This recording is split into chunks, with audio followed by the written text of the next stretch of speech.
तुम किसी लड़के को कभी बदल नहीं सकते।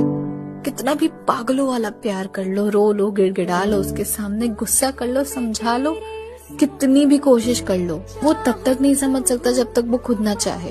कुछ लड़के ना शुरुआत में प्यार के कुछ खूबसूरत से टुकड़े तुम्हारी ओर फेंक कर फिर तुम्हारे पागलपन का तमाशा देखते हैं। गलतियां सबसे होती हैं, पर अगर वो सच में प्यार करता है ना तो उसे पता होता है कि वक्त कैसे देना होता है, प्यार कैसे करना होता है, सामने वाले की कद्र कैसे करनी होती है, एक लड़की को सिक्योरिटी कैसे देनी होती है। सच कहूँ तो तुम ऐसे इंसान को नहीं बदल सकती जिसे अपने खुद के एक्शंस कभी गलत ही नहीं लगते। वो कोई ना कोई जरिया ढूंढ ही लेगा अपने आप को सही दिखाने का। एंड ऑफ द डे वो बच्चा नहीं है, सब पता है यार उसे।